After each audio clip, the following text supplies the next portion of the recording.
We finally seen the debut of Shaq on AEW, and also on Talking Smack, we saw Paul Heyman use some very interesting words towards Big E. We're going to get into it all now, right here at WrstlXtra. Stay tuned.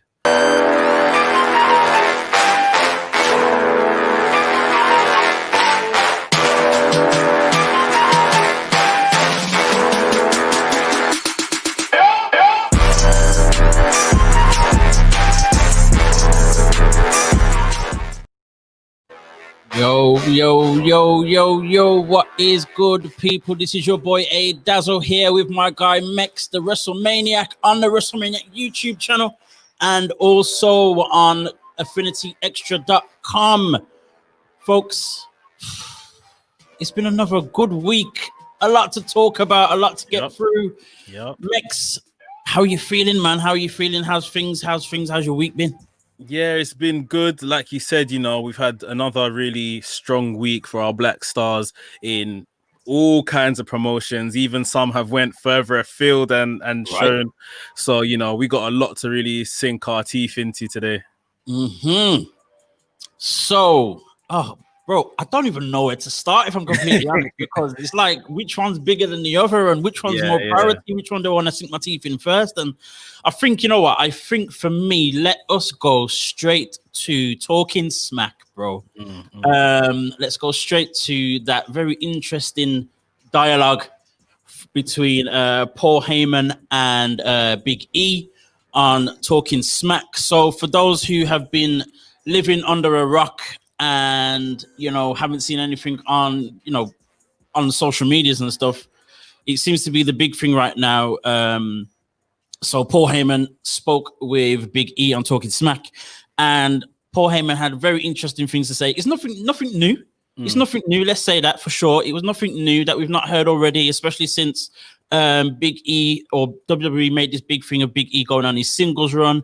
And the New Day parting, going, Xavier Woods and Kofi Kingston going to Raw with Big E staying on SmackDown. So the general thing is everyone's expecting and waiting for this more serious Big E, the one that's going to actually challenge for a WWE Championship or the Universal Championship on SmackDown itself. But the thing that I think for me changed that conversation between us as fans, as followers of wrestling in general, was that last thing that Paul Heyman said. And I swear, I love Paul Heyman, bro. He could talk for days and I'm listening every single word. But he said, when is the last time you saw Roman Reigns in a ring and anyone bothered to mention the Shield? You've got to become your own made man. Right. And this is the thing. You need to, because at the end of the day, I posted that same clip on my page on Black Wrestling Alliance on Instagram. And, I asked the people, what do you think? Few people saying different things, and, it always spurs a nice level of conversation on both ends of the spectrum, with people saying, he doesn't have to do anything different. He can be who he's being. And then others saying, he needs to become something else to up his game, or, to go to that next level. Yeah. For me, there was a comment that I responded to. I can't remember what was completely said in that comment, but my response to that was, when you think of the great champions, not just champions in general, but the great champions in WWE history, especially recent history, every single one of them, they made their name for, doing what they're doing, but then took themselves to a whole new level, and that's what changed. Yeah. So I mentioned The Rock, going from Rocky Maivia to The Rock, and then from there, as part of Nation of Domination, to doing his own thing, and then we now know, that same guy that everyone loves now. You had Stone Cold Steve Austin, formerly Stunning Steve back in WCW, came into WWE as the ringmaster, I believe it was, which no one kind of really remembers until he cut that promo, Austin 316, and then bam, the rattlesnake, the beer drinking guy was born. We all know the rest. And then there was also Triple H. Now, this is the thing. Obviously, we saw the posh Hunter Hearst Helmsley. Yeah, whatever. Did his thing, won Intercontinental Championships and whatever, and good feuds with The Rock back in the day. It was great. Then made it even bigger as DX, and it wasn't even that. So obviously, notoriety with DX, and he did some crazy things with them.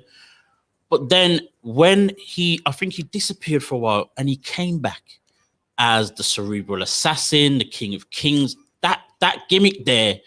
Took him to a whole new level. He was like twice the size. He was twice the size he used to be as well. So you've got to think, bro, like there comes a time when, you've got to do your own thing. You've got to do something different and take yourself to a next level. And it's not about him completely distancing himself from the New Day and pretending like it never happened and all that type of thing. It's not about that at all. It literally is taking the bull by the horns and saying, all right, you know what? This is me. This is what I'm doing. Let's go. Yeah. Let's go. Because I think I think now it's quite undeniable that Big E can be, probably already is, a star. But for him to go to that next level, something has to be different. Has to be different, bro. I mean, the whole match with Sami Zayn that happened last week before this segment on Talking Smack, it left me feeling, well, Big E kind of needed to beat him to have that claim to an IC title match. The way the match ended for me was very good for Sami Zayn. Again, it builds into this sneaky character he's got going on. Very controversial. Ran around the ring, ran back inside at the last second before the 10 count. Big E gets disqualified or whatever, counted out. So, but it makes Big E look a bit silly, in my opinion. It makes it look a bit, for sure. Come on, like you could have saw that coming from a mile away. The one thing for me with that whole segment with Paul Heyman is that now there is an element of this being shoot, as they say, in it's not scripted, but with something they're putting out on WWE TV, there probably still is an element of script to it. What was very interesting is how Heyman, no doubt, respects Big E for his, everything he's done, he's bona fide, everything like that. Is there an element of Paul Heyman pushing Big E for the Intercontinental Championship away from Roman Reigns' Universal title right now? Because that was highlighted, he said, right now, the IC title, that's good for you. That's where you are. That's a good first test and all this kind of stuff. It's like, I'm acknowledging how good you are, but leave my client alone. You can stay there, sort of thing for now. Is this a budding storyline of, maybe he wins it, maybe he doesn't? Big E, that is. But then, Big E's like, but hold on, I'm good enough to come for your guy as well. Like, is there something more than just Paul Heyman's words of encouragement? Although I don't think that's scripted in the sense that, it's not believable. Big E is everything he said he is. But I'm just thinking, this is WWE's production. We can't be completely blind to, are they laying the seeds for maybe something else here?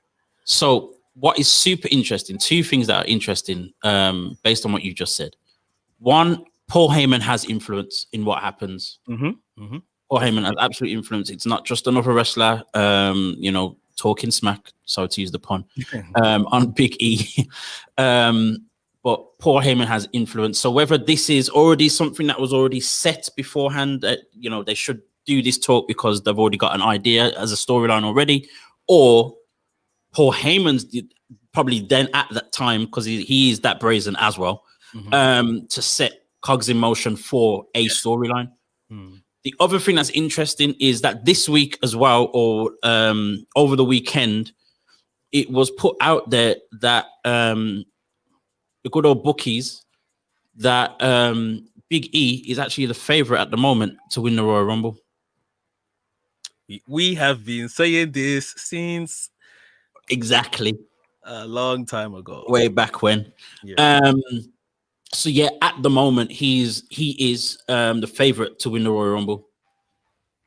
That says a lot to me. So what you're saying about Intercontinental first, don't touch my guy for now, but then boom, hold on, I've just won the Royal Rumble. Now I don't have any choice. You've got no choice. You've got, there's nothing you can do about it. I'm coming for him now. So for me, that works, bro. That works. That works right there. So it is interesting. This is one thing I love about wrestling. One of the biggest things I love about wrestling, especially with a show like Talking Smack, is that whole merging of the real and the production. Yeah. You don't know. Sometimes it's obvious that it's part of the production and stuff, but then sometimes you get those moments like we did on Friday, where you just don't know. But at the same time, it makes you think, oh, what's gonna come from this? And I think that right there is possibly the best way it can go. So as I've said from day one, for me, I want the build. I don't need Big E to go straight after Roman Reigns straight away, like right now. I don't need that. Yeah. I want the build. So if that means winning the Intercontinental Championship and maybe even losing it before Rumble comes around, or he doesn't win it, but is around, he at least shows himself and, to be a bona fide challenger for the championship, then he wins the Royal Rumble. At least then we know the match is guaranteed. The match is guaranteed to happen. Yeah. And that, for me, is possible. Yeah, it is the best way it can possibly go. Not just he beats a few people and then comes for Roman Reigns, and then we're kind of like, oh, will he, won't he? Yeah. I mean, I want more of a surprise. I think similar to what you're saying. Like we said last week, I think it was, we saw Drew McIntyre winning Royal Rumble from a country mile away. By November, this guy had the whole crowd behind him, counting down claymores, kicking people's heads in. By the time he came to the Royal Rumble, when he eliminated Brock Lesnar, they might as well have just given him the whole Royal Rumble win there. Like you can see it from an absolute mile away. Not that it wasn't deserved. I think with Paul Heyman now, the fact they've had this interaction is really good. I am going to be now clinging on to any hope. If I see Paul Heyman and Big E, even in a backstage segment, just passing, and Paul Heyman's like, oh, hi, Big E. Like, just to acknowledge he's there, Big E is surely winning that Royal Rumble. Right. Like, I'm literally going to be holding on to everything, like clutching straws. We've got probably about 4 weeks between now and Royal Rumble. And just the slightest of interaction or acknowledgement that this guy is about, I think that will put us in that direction. Now, my only thing, dampener that I don't even want to put on this, but it's a real thing, is that build up to, Royal Rumble, and if he wins, then it's WrestleMania, or it's something, before that, possibly that might happen. But does Big E beat Roman Reigns at WrestleMania? No, not for me. But I think that's part of the story. Okay. Yeah. That would make a lot of sense. But at the same time, unless Roman Reigns cheats, which I don't see happening at Mania.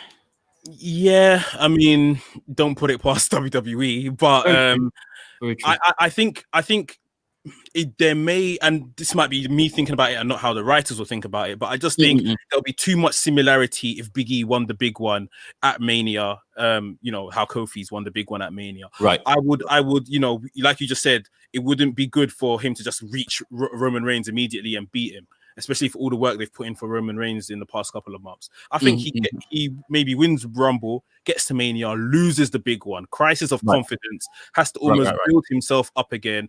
Maybe even at SummerSlam, he wins there. Possibly. Just as well, make it very different from how Kofi won his, or Kofi won his.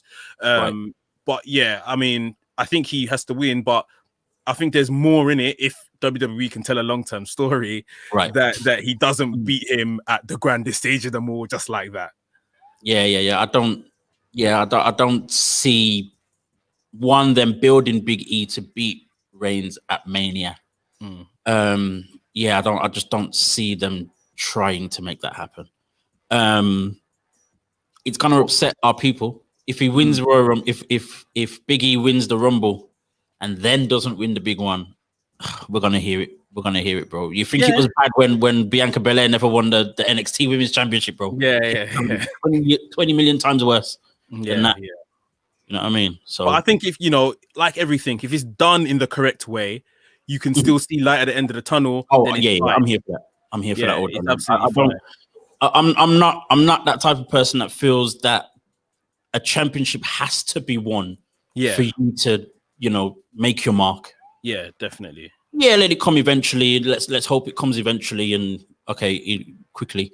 But but still, it's not the be all and end all if it doesn't happen the first time and all the rest of it. Very similar again to what happened with Bianca Belair. I didn't feel she had to win. Had to win the championship.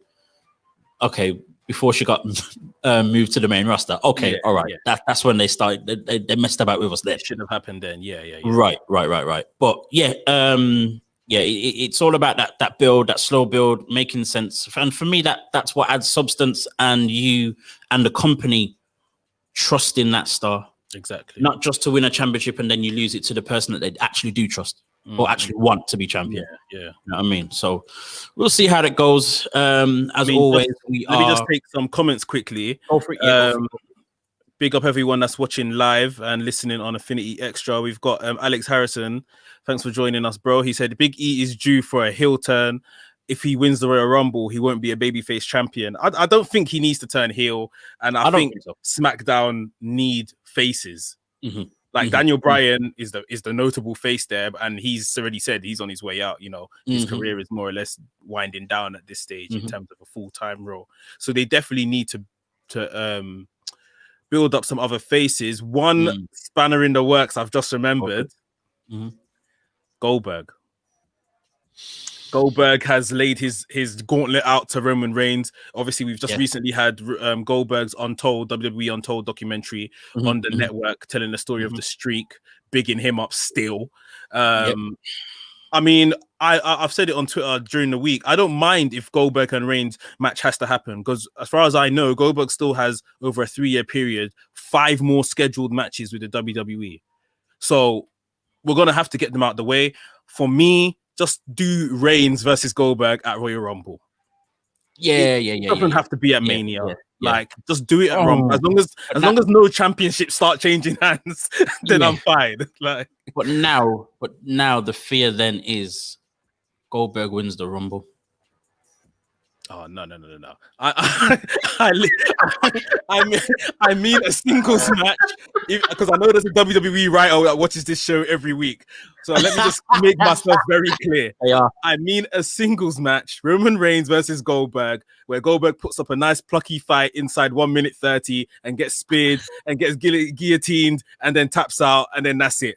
We don't see Goldberg until SummerSlam. Please, Mr. Writer, you've heard me loud and clear. I don't get it. I don't get the holding on to. I mean, it's very similar to when Brock kind of first came back, and when we didn't necessarily want to see him again and all that type of thing. He isn't Brock Lesnar. He is not Brock Lesnar. Yeah. And we know we've seen it very evidently, and on more than one occasion that. You can't go in the same way they used to, and not in a way that is believable anymore. Yeah, for him to be, at the top of WWE. It's a spanner in the works for sure. But this is what we do, and this is what we do. We watch WWE not knowing what's going to happen next, and sometimes knowing too much of what's going to happen next. So it is what it is. He's the kind of character, as with any other guy that returns, just use them for the big marquee matches to sell the pay-per-view or whatever the case is. They don't need to be winning championships and stuff like that, and stunting the growth of the people you really want to become the face of the company one day. There is no point. So quickly, actually, speaking of possible WrestleMania matches, there was there were a few kind of darting about on social media over the weekend again. One of them was also the possibility of Drew McIntyre versus Brock Lesnar versus Keith Lee. Yes, I did see that. So that is an interesting one, especially now with obviously this little news of Keith Lee being sent to the Performance Center. I know some people have looked at it like that's like, oh my gosh, he's probably going to get sent back to NXT. I don't see it as a serious thing. I see it as almost an encouraging thing, if I'm completely honest, to the point where they want to do more with him, but need to make sure he's ready. He's not ready, let me send him back. It's not like, back in the day when Mark Henry got sent back to FCW and he disappeared for a year and a half or whatever it was. I think it's a very different type of approach. Just, we see something in you, but we just need you to be more like the type of star that we want, I guess. Yeah. So I think it's sorry, let me jump in. I think it's one of three things. I don't actually believe it's anything in regard to his actual ability, so to speak, that's being reported. I think it's either one, cardiovascular, maybe his conditioning they want to work on. Two, maybe they wanted to almost dumb down his style and give him more of a WWE big man style of wrestling. Same way that they probably want to do with Omos and Mace, the other names that have been reported as well. And or the third thing is, I honestly think they might bring him down there because he's a capable big man and he needs to train these other guys. But maybe it's been reported as, Keith Lee's down in the Performance Center. Yeah. At the end of the day, when you hear it, when you hear those words, it sounds bad. Yeah. You know what I mean? He's being sent to the Performance Center. That's the development center. It sounds bad, but at the same time, no, it's again, like you said, it is definitely, for me, it's nothing more than they're just trying to mold him into the type of wrestler that they want him to be, to then move him, up the card or, move him the way they want to move him, basically. Think of it this way. Yeah. The first double champion in NXT, Keith Lee, they brought him up to the main roster immediately after losing that. He feuded with Randy Orton, one of their golden boys, Right. This isn't someone that lacks something. You don't put this kind of guy in that kind of position. No. If you really rated him. So I just can't put much stock into how it was reported. I guess we will see, the kind of stuff that comes of it. I'll just take some comments. NK has just said here, thanks for joining. NK. He said they want to dumb down Keith Lee's style, then why sign him? That's the problem with WWE. No style and individuality, and let these wrestlers express themselves. Good point.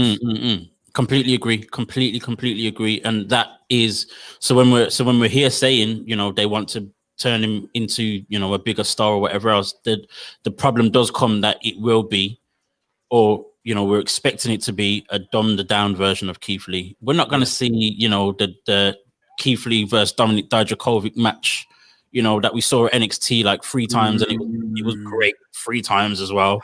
You know what I mean? We're not going to see none of that. We're just going to see a big man. The most he'll do is probably, show feats of strength and jump over a few people and over the ring. We might get a moonsault at a pay-per-view. That's maybe. Yeah. You know what I mean? And if he does do it, he'll miss. Yeah. So that is definitely a problem. As much as it's encouraging that they want to build him, it's definitely kind of a discouraging thing that they want to dumb him down, which is annoying. Moving on to our next thing before we lose time. Let us go. Let us go to more big men. Let's keep it with the big men. I like my segues. Let's keep it with the big men, and let's go to AEW. And the interesting thing, we finally, about 5-6 weeks later, get to see Shaq. Black man's timing is a real thing. Timing, for real. But the worst thing about it is is even more like just anticlimactical, I guess. Shaq is sitting down, chilling, and the interaction between him and Brandy was nice. It was good. It was good. Brandy did well.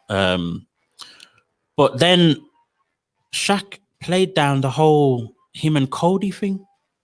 Like, You know, I Didn't really respect touch on it. Cody. I love him. I love his brother. I love his dad. The wrestlers, they're amazing people. They're great athletes. But I want to see Jade versus Brandy.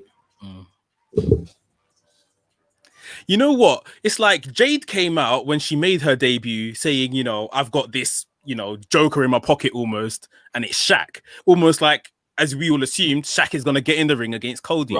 Right. And now Shaq has come basically and said, I've got this Joker in my pocket. Right. Her name is Jade. Right. So who's fighting here? Like, what's going on? I'm expecting a mixed tag team challenge, bro. Mixed tag team challenge, bro. Because I'm like, what is going on? And the joke and the crazy thing is, as much as I guess if we were to do a poll, I think most people would rather see or want to see Jade versus Brandy more than Shaq versus Cody. 100. The problem I have is that, as you said, when Jade comes out, this complete unknown comes out and talks about Shaq, then of course we're expecting the build for Shaq versus Cody. Yep. So why now are you just completely, well, it feels like you're completely scrapping that? It might be versus Brandy, which isn't a bad thing, but at the same time, it's not a draw. Yeah. It might be a slow build. Obviously, their next pay-per-view is Revolution, which is in February. So, you know, we are still 10 weeks away from February or so. So it may be a slow build towards that that mixed tag match, like you're saying. Even still, I'm just thinking a mixed tag match, it looks like where it's going, but to put a mixed tag match against Jade, which I'm guessing probably might be her first match, and Shaq would be his first match, and he's not a wrestler, he's not training to be one, right, as far as we know. So it's like, is that a bit dangerous in a way? I mean, Cody can guide them and stuff like that, but you know what? As a viewer, I don't even know what I want to see anymore. Right. That's exactly that. Exactly that. It's interesting. Everything that's happened is interesting, but I just don't even know what I want to see at the end of it. AEW, it should be called ACW or Confusing Wrestling, because I don't know what's gonna happen next. Like, and that's not in a good way. Because even with this whole storyline is these backstage beatdowns as well with all these ladies. Yeah. One, why are they all happening backstage? True. Yes. Yeah. I don't know if I'm making too much of that, but I'm just like, they're all happening backstage. Why not in the ring, or why not? I don't know. And then what's coming from that as well? Because then randomly, Ivelisse and Diamante got involved. Very random. And they weren't on either side either. Yeah. They weren't on the side of Nyla and Jade, or the side of Red Velvet and Swole, who were at the back at the time. I mean, it's nice that they're involving them in something finally. Again, taking 20 years to involve people that they've built. And those two are definitely like at the very top of the women's division in AEW in terms of talent. Bro, for sure, without doubt, Ivelisse should be like the biggest star, in my opinion, like one of the biggest stars, female stars in wrestling right now. So yeah, it's nice that they're getting involved, but it's in a very random way, unfortunately. So yeah, this whole thing is just very, very confusing. I don't mind it being about the women, but because of the way the whole thing has started, it's that's now causing the confusion as to where it's all going, or why it's going this way, and why didn't it start as the females feuding or whatever it is. So instead of Ivelisse and Diamante, I guess in my head it probably should have been in this tag match we're getting Serena Deeb and Swole versus Jade Cargill and Nyla Rose, maybe, because they've been a bit pally. Are they like? Do you think they're buying Jade Cargill more time to train, to prepare for her first match, or are they trying to make her a big deal when that first match happens? Yeah, I think they're buying time. I think they're building to something, which I don't mind at all. It still makes some level of sense.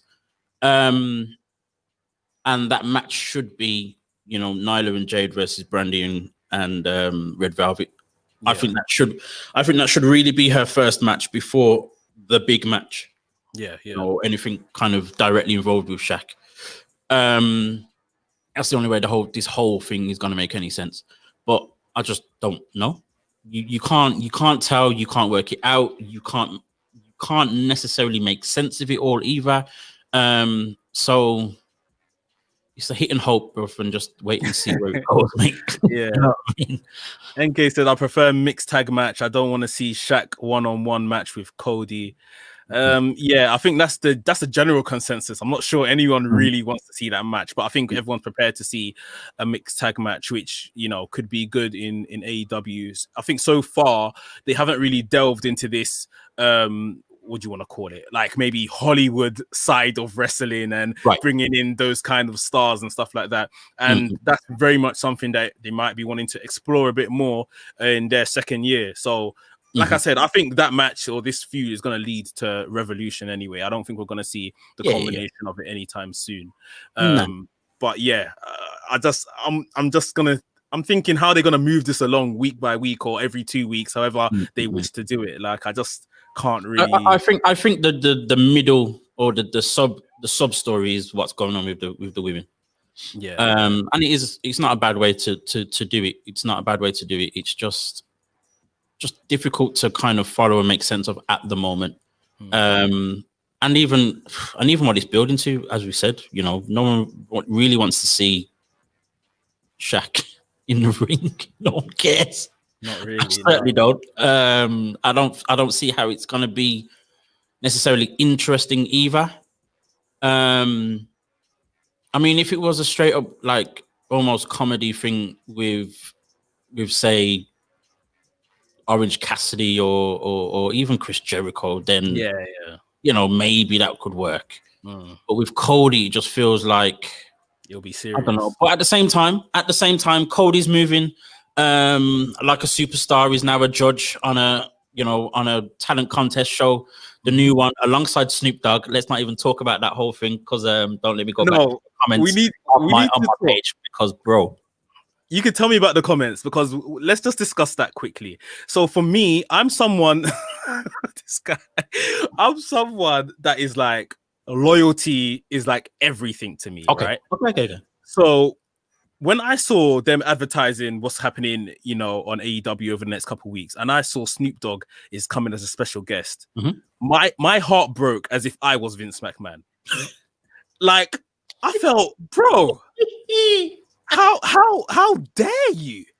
These guys just gave you a flipping clothing line with The Undertaker. You've appeared at WrestleManias. You do Sasha Banks' theme song. You're WWE Hall of Famer, aren't you? I said, bro, this is a bit below the belt. Like, what do you think that's all about? For me, it's two things. I'm very much about that whole loyalty thing as well, and I get because one of the quite a few of the comments was like, it's not true that WWE are upset with him. Neither here nor there. If they are, I feel as though they do have every reason to be. Yeah. But then also at the same time, Snoop's not contracted to them. He's not signing any exclusivity contract with them. Plus, it's more so to build this talent show that is a judge on. Him and Cody are judges on. You reckon? Now, obviously, that's that then sense. Intertwined with the channel that I think it's TBS that it's on, which is part of the TNT group as well. So they're all kind of, it's all one thing. It's TBS or PBS. I can't remember which one. All these American channels, I can't keep up.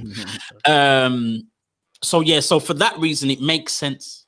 It still makes a level of sense. But at the same time, I would completely understand if WWE were upset because, come on, literally, 3 weeks ago? Literally.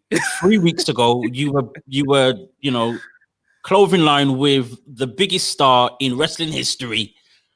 You know what I mean? And that was the most random collaboration as well. So for anyone to even think of that, they're like, yo, we love me some Snoop Dogg. Yeah. Now. Yeah. It's a very, like, some people also compared it to Vicky Guerrero, kind of saying, they don't. WWE can't be upset with no one. They can do what they want, which is true. But Vicky Guerrero was a completely different scenario where she didn't have no work for years, and whatever else. I'm sure she even tried to get back into WWE at some point or something like that. I believe I heard that just before she was rejected. Before she went to AEW. Yeah, exactly. So that's a completely different scenario altogether. But yeah, in general, it's neither here nor there whether they're upset with him or not. He can do what he wants. But yeah, at the same time, it's still kind of like, bro, just 3 weeks ago, Undertaker's 30th. Come on. That's exactly how I felt. But it is what it is. It is what it is. You are free to do what you want, bro. So yeah, there it is. Money talks as well. Yeah, of course. I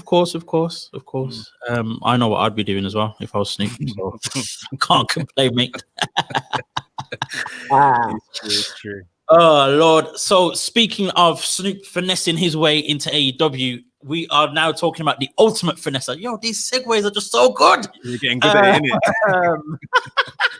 innit? Over the weekend on Saturday, it was December the 12th, better known now as Decembey the 12th, because our guy Chris Bey, had the biggest day of his career for sure, challenging for the Impact Wrestling Championship and also appearing and debuting for New Japan Pro Wrestling in the Super J Cup. Bro, give me the synopsis of Decembey 12th and let's get into that.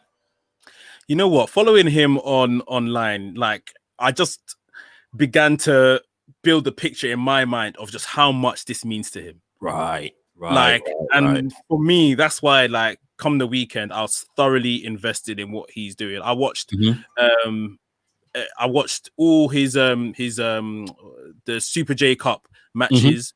I watched that entire tournament. I haven't yet watched the Impact pay-per-view, but yeah, he put on a great performance in the first round of the Super J Cup. He obviously got through to the semis and came up against ACH, which is in a different level of form right now. Come on. So congrats to ACH winning and going on to the final. Unfortunately, he didn't pick up the win in the end. But I just feel like for those watching within the wrestling industry, a star has been born. And maybe not even necessarily this weekend. His name has kind of gained some notoriety in the last couple of weeks, months. But this was really a big coming out party in terms of main event in his own home promotions pay-per-view. Making his debut in New Japan, like you said as well. This guy, by the time his Impact contract is up, he's going to be a hot commodity, literally. I mean, it's no secret that I always talk about Chris Bey. Been pulling for him for at least a good 2 years at least now. And to see that type of thing happen, that happens, that doesn't happen to anyone, where you are on two big major shows in one day. It's crazy. Here's the crazy thing as well. So I think just before he signed with Impact, so in 2018, towards the end of 2018, by then he had appeared for ROH, 205, I think it was NXT, if not one of the main roster shows, and Impact in the space of 2 weeks.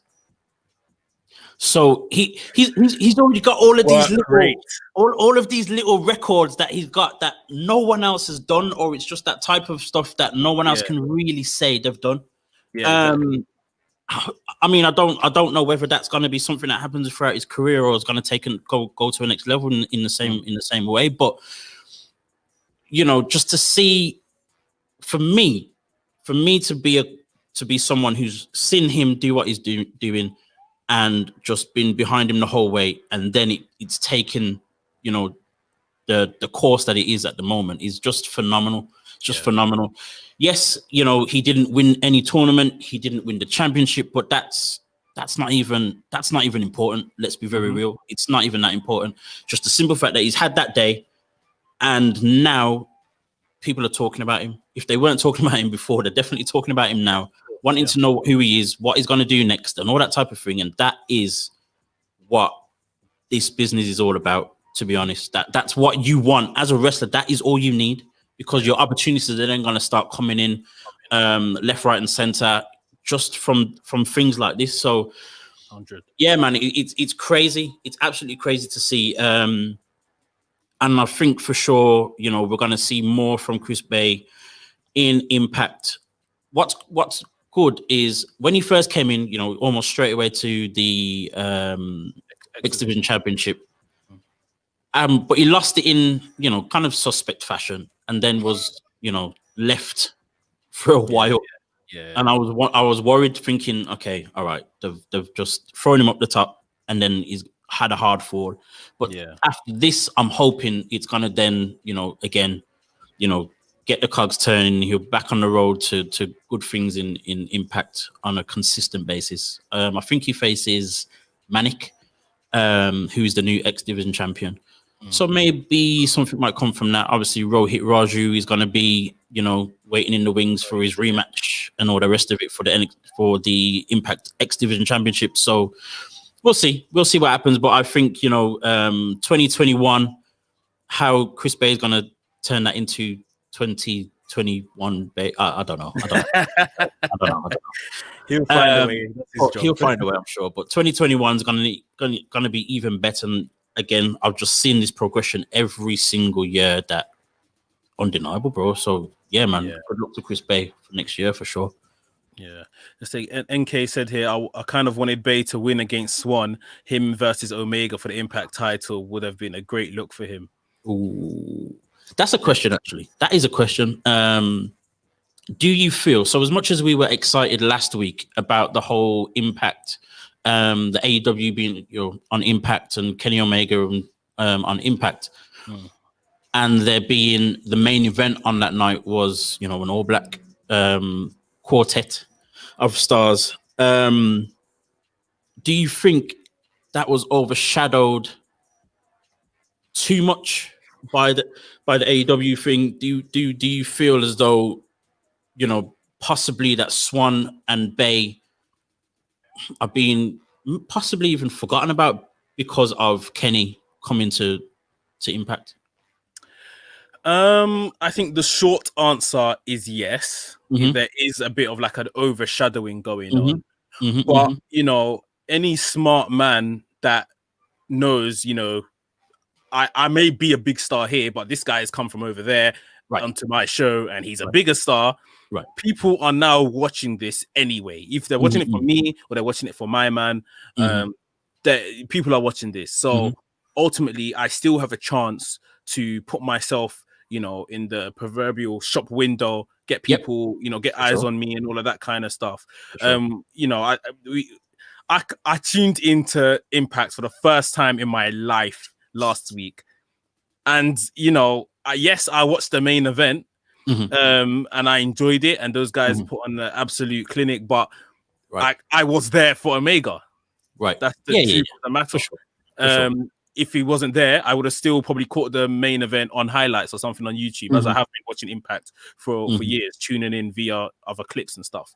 But it is what it is. But it's like they should still know that I need to turn up here, because everyone's going to watch this show. You know, they had the record amount of eyes on their show last week. As you know, it's going to be the same again this week, probably. So, there shouldn't be hard feelings. Just see it as a opportunity. For sure.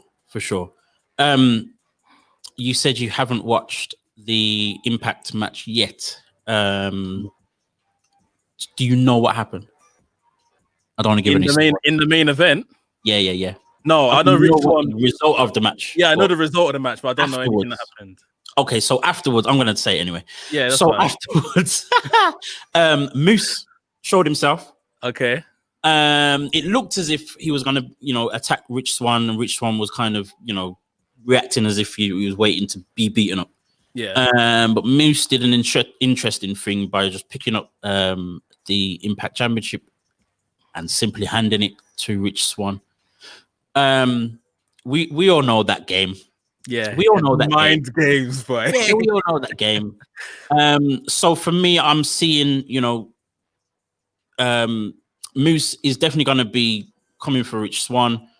I'm just wondering whether this is going to be any kind of unification of the championships, even though his TNA championship isn't an official one.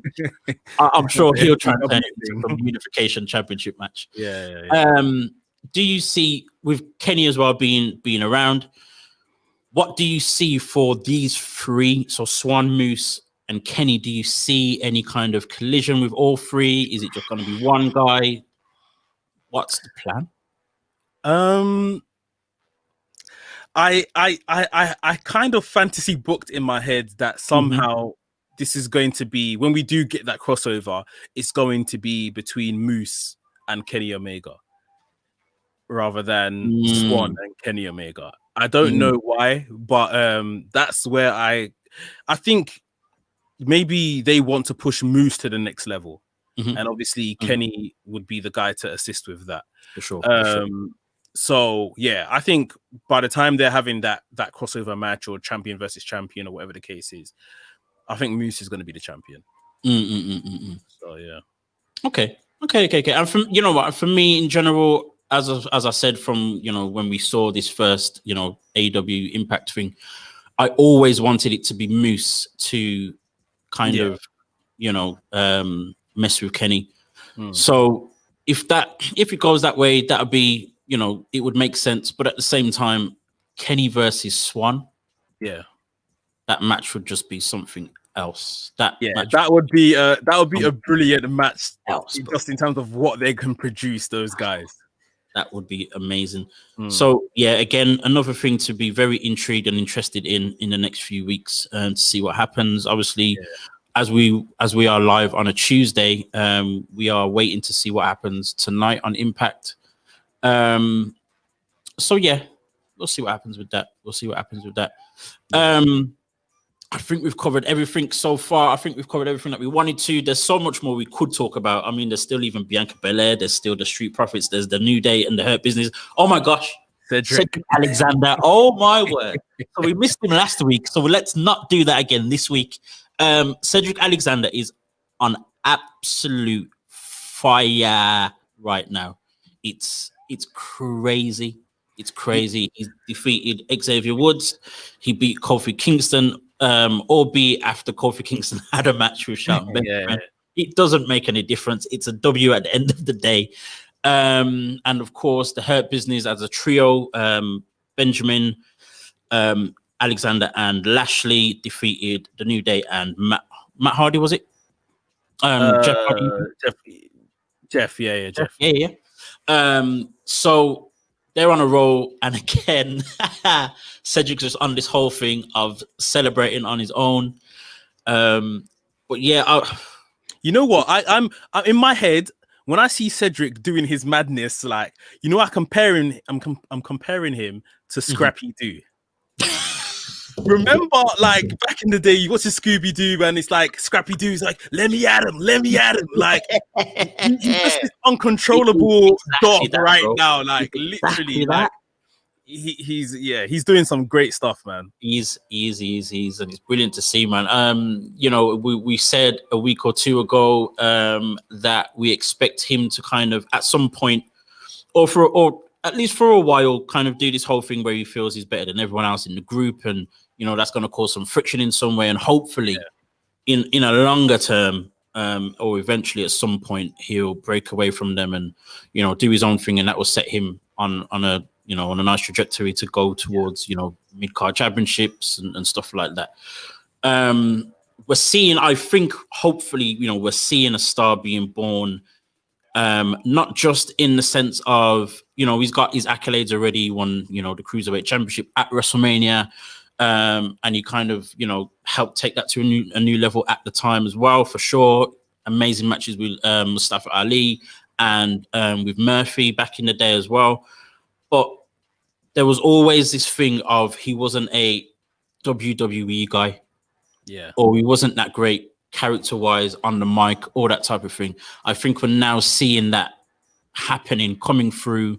So I feel as if there's almost right now kind of almost no limit to what can be done with Cedric. But it's WWE, we can't get too excited. I absolutely love it. He might get destroyed by Retribution next week. Yeah, the inconsistency is real. Right. It's true. I mean, one thing I'm absolutely loving is every time he's on TV doing his thing, you get Big Swole tweeting, absolutely gushing how much he's loving Cedric. So, yeah. And, you know, she's doing wonderful things as well. As much as it's not so much in the eye of everyone as it was when she was having a feud with Britt Baker, she's still officially the #1 contender for the AEW Women's Championship. Let's not get started on the ranking system. But, you know, she's still there doing her thing. And, you know, major fan favorite. Major fan favorite. Yeah. So, yeah, man, imagine their conversations when they get home after a great night of, you know, wrestling and a week and that. Just like, life is good, man. We're doing things right now. You know what I mean? So it's crazy. It's crazy. But yeah, time is short. Time is now actually short. And we've gone through everything now. We've gone through everything apart from our stars of the week. I think I've mentioned like about 3 of them already today. So I don't know where I'm going with this. But I think I might have one that someone who we haven't mentioned. So officially my stars of the week would be a mix between Chris Bey, Cedric Alexander, and Rich Swann. But if I was to choose something that we haven't spoken about at all, you know what? Actually, I think it would be Tasha Steelz. Okay. Yeah. So Tasha Steelz, of course, is doing everything on Impact in the women's division, and her and Kiera Hogan, I think, are favorites to win the new or the reprised Knockouts Tag Team Championships. Mm-hmm. And also as well, over the weekend, she also won a tournament on the Indies. Synergy or Synergize, I can't remember. Forgive me if I got that wrong. Mm-hmm. But she won a women's tournament over the weekend. So, you know, beating I think Holly Dead was in the tournament. Faye Jackson was part of the organization and possibly in the tournament as well. So there were a few ladies in there that, you know, are doing good things at the moment that we all know and stuff like that. So to see Tasha Steelz doing her thing, and again, another person who, you know, has had a good year despite the lack of wrestling or the lack of opportunities that's happened in 2020, Tasha Steelz is still doing her thing. And I'm still just seeing great things happening for her come the coming months. Whatever happens on Impact, whether they win that championship or not straight away, it's going to be theirs. It surely with the way that they've been used over the last few months from when Tasha Steelz got there. Yeah. Surely there's going to be something coming from it. So for me, Tasha Steelz for a second time is my star of the week. Yeah, I'll second that. You know, her and Kiara Hogan definitely in that Knockouts division. You look at it and it is just a matter of time. It is. For sure. If I watched Impact like all the time and I knew like their schedule of pay-per-views and all of that kind of stuff, I think you'd be able to pretty much pick out when it's gonna fall in. Right. So very true. Yeah, she's been doing great work. I saw her name pop up a few times this weekend. So definitely. My star of the week, I'll stick with the theme of choosing one of our black women in action. Come on. It's going to be Brandy Rhodes. So the segment with Shaq, I think this is the second time as well I've picked Brandy Rhodes too. So two times one. Yeah. The segment with Shaq was very well done for me. With Tony Schiavone doing moderator. And this was, for me, what was so good about it was the contrast of she wasn't this fiery ghetto black woman anymore. She came, business official, came in, despite obviously Shaq being the person she was up against in that sense, welcome to AEW, Shaq, blah, blah, blah, sat down, everything, hand in cast, had a normal, regular conversation with him, carried herself very well, as she does. Obviously, at the end, when she was leaving, Shaq made that little jab at her, whilst you're out, watch Jade Cargill matches or whatever he said to her. Pick up some pointers. Yeah, that was it. Wow. And her turning around, and not getting into that ghetto side again or whatever, but just saying her words back to him. You know, the line of "you're just an overgrown asshole," I thought was just a brilliant way to just end it. Took the water, dashed it on Shaq. He left us with a meme-worthy image. Shaq is the one. I need to start thinking of some memes and just go crazy. Literally left us with a meme-worthy image. Yeah, I just thought, obviously, for everything that came from the way she dealt with Jade Cargill, this was very much still, okay, you've now seen that side of me, but I can still rein it in and be the chief brand officer, come official like that. And I just thought it was very subtly and neatly done, sort of thing. She wasn't going to get drawn out by this guy. He didn't do enough. Like, Jade had obviously ticked her off to the point where she changed. So I think that was just some really good character work by Brandy. And here's the thing, she does that well. If nothing else, and there are other things, but of course we will get all these snipers that will come at me because it's Brandy Rhodes. But she definitely does that very well. Her character work that she's done over the last year has been great. Whatever that character has been, however much it's worked as or not worked for the whole storyline that was happening at the time. Her character work, what she does specifically, has always been on point. Always on point. And yeah, man, I think that was more her for sure, which is great to see. Hopefully it will calm people down. And sorry, I'm always on defense with Brandy. Always on defense. I need help. But at the same time, no, she it was great. It was great to see, she, as you said, calm, collected, and then when it comes to the crunch, messing with me, water on your face. See you later, Shaq. You know what I mean? So yeah, man, she set the bar nicely. It still gives us this, wanting to see, as much as we don't care about Shaq, Cody, or whatever the match might end up being. Yeah, but there's still a level of investment that we have. Like, okay, so what is gonna happen next? Which is only a good thing. So shout out to Brandy Rhodes on getting her second star of the week. Tasha Steelz, Brandy Rhodes, 2 times, 2 women, 2 black women doing their thing. It's the best way for us to end the show. That's right. So folks, there you have it. This has been us for about an hour almost on the WrestleManiac UK YouTube channel. Of course, if it is Thursday, you are listening on AffinityExtra.com. I almost forgot what it was. Don't forget to download the app as well on Google Play and the Apple App Store as well. I don't even know what that name is because I don't have Apple. I'm only Android. Sorry to plug. So, folks, don't forget you can also follow us on our social medias. It is WrestleManiac.uk. Don't forget the .uk on Instagram, and of course the YouTube channel, and as well on Twitter. It is the WrestleManiac UK. Bro, you need to shorten your name because it hurts my tongue every time.